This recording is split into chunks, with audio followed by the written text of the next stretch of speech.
welcome back to the channel. Who are you and why are you on the deck profile today? I'm Katy, and I'm gonna teach you guys a Madolche deck profile tonight. Awesome. Let's see what you got. Alright, so for the starting part of the deck, you just want 2 Hoot Cake. You don't need more than that. It's really, you don't want to draw into it, but it's a very good extender if you are able to summon it off of the other cards I'm going to show you. And for the other starters, we have the Petting Sessor, which is the 1-card starter for the deck. Off of any special summon, it can get you another Madolche card, so you can just 1-card combo the entire deck. Okay. There's nothing I want to change about these two. These are the perfect ratios for these two. Okay. And for the next one, we got Triple Madolche. It's the best searcher for the deck, I'd like to say. It gets you any of the 1-card starters, including the Petting Sessor and the Angeli, etc. Okay. For the next card, I would say the Pudding Cess. Just need the one of. You can get it off of the Petting Sessor. It's not first did.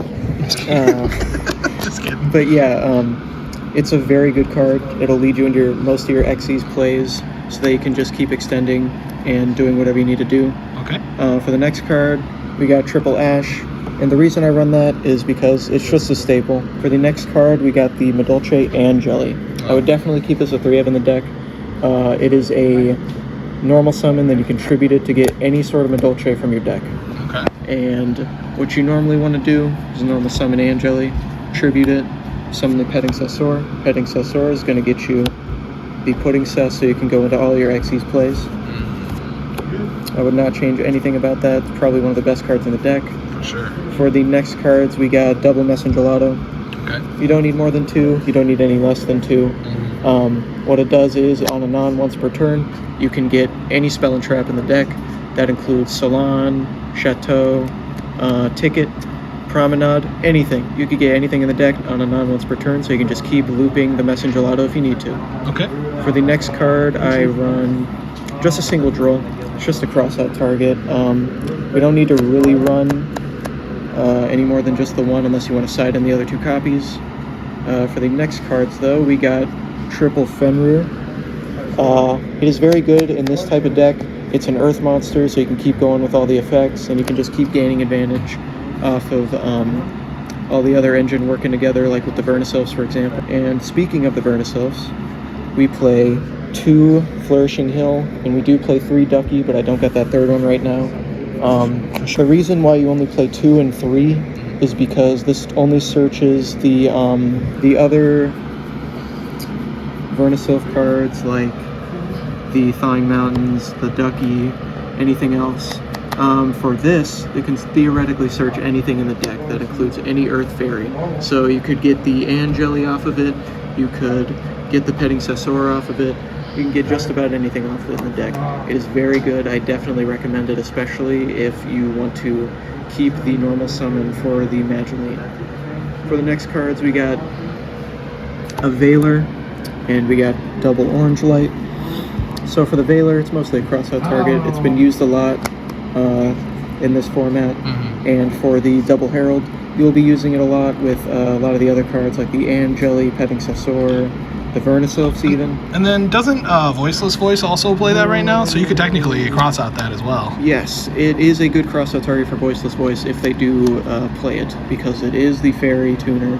They can search it very easily in that deck. For sure. Just a good counter overall. For sure. Then for the next, we got Nibiru, then we got Double Crossout. The only reason that I run 2 of these right now is because, honestly, I just want to draw into all the other engine. But if you want to, you can side the 3rd or even play the 3rd. But mostly, these ratios have been doing me pretty well today. I only bricked once. So all you really need is the double, so you can get all into the main engine. Then for the next card, we got a Called By. It's just anti-hand trap. Of course. This deck is kind of a glass cannon. If they kind of get rid of your starter, then there's nothing you can really do about it. Okay. For the next cards, we got the Salon, the Chateau, and the Ticket.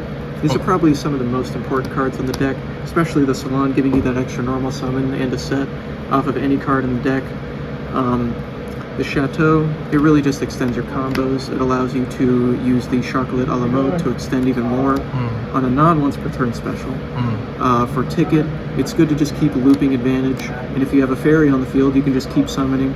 It is a hard once per turn, unfortunately, but I feel like it's just strong enough to be a strong once per turn. For sure. And then for the next, we got the Promenade.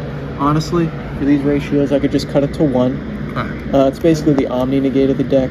It negates any face-up card on the field, and it allows you to play on your opponent's turn because of the shuffle back into the deck or hand, which will trigger the Ticket, the Chateau, the Salon, everything you need. Then for the last two for main deck, we got the Infinite Impermanence. The only reason I play 2 is because it's a crossout target and because it's very good in the format. But besides that, I feel like all these ratios are good. The only thing that I really need is the third ducky, and that's really it. Awesome. And we can move on to the extra deck. So for the extra deck, I got something a little bit mixed up, but what I play is the 1 Sistart. I would definitely change this to have a second one.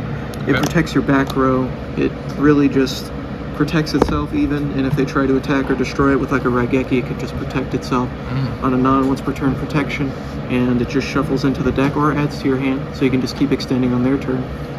For the next card, I play IP. The reason I play IP is so that I can get into Avermax, but besides that, I would honestly change it out for the other Fresh Sistart. Okay. For Avermax, no explanation needed, it's just very good. Keeps your smaller monsters protected. It also helps you with the battle phase, which this deck can kind of struggle with because the numbers aren't that great, but nonetheless, it can still pull some very good games. Okay. For the next card, we got Gallant Granite, a card that I didn't mention. The reason I play this is because I would be searching the Barrier Statue of the Drought. So, Spice. exactly. So you could play that, so you can make it at any point.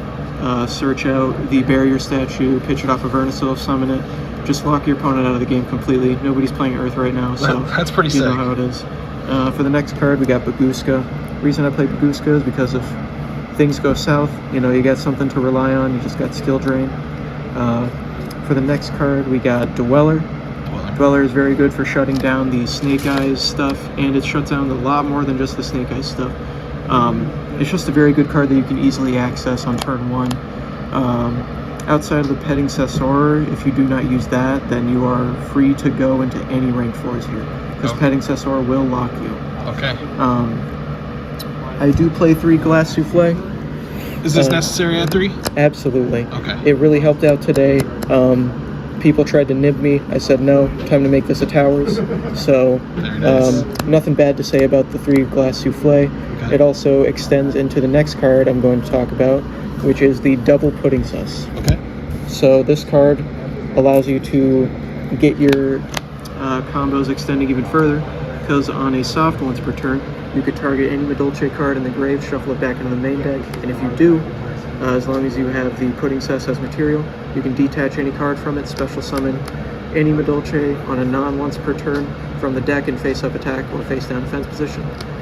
Just a very good card in the deck. I do want to keep 2. 3 would kind of be overkill. You don't really need all of that extension. But yeah, it performed very well today. Awesome. For the next card, we got 3 Tiramisu. I feel like this is necessary in order to get rid of some problem cards, like, for example, an Avermax or anything that doesn't like to be targeted. Sure. Also, for the Fire King stuff, it doesn't destroy it, just shuffles straight into the deck. And it allows you to even play on your opponent's turn because you're shuffling stuff into your deck in hand. So, nothing bad to say about the 3 Tiramisu. I would definitely keep it a 3 of. I was gonna say, how often do you go into all 3? Honestly, if they kind of pressure me into going into round 3, what I normally do is try and start out and get into the Tiramisu. Okay. So in case they have any sort of problem cards, I can just contend that and make it to where they're kind of sweating a bit. Sure. And make them think even more. For the last card, though, I haven't seen this very often today, but we do have the 1 copy of Zeus. Oh, I mean, it just makes sense with all the amount of Exceeds you're playing. Honestly, yeah. I haven't seen him once today, but that's just because of the lock. But I could have played into it. I mean, it happens. It works. Yeah, but I got a 3-1-1 today, 1 draw, and I didn't really need the Zeus, if I'm honest with you. You could play a Typhon. You could change out a lot of these other cards for like a Little Knight, any expensive staples, you know. For sure. But you know, this is a more budget list, and it still performed very well for me, I'd say. How do you feel about this deck going forward into this format? Do you think that it'll perform like pretty well in this format? Honestly, I would say that it performs very well this format due to the fact that It has a lot of non-destruction removal, and it has an Omni Negate even, and it allows you to shuffle stuff from your opponent's grave back into their deck without the need of Mashizus. So, honestly, I would say this is probably rogue status, if I'm being honest with you. Nice. I would just give it a little more time, but I would definitely give it a shot if you guys are interested. All right. Well, thank you so much, Katy, for the deck profile. Yeah, no problem. We'll definitely see you in the future. Peace.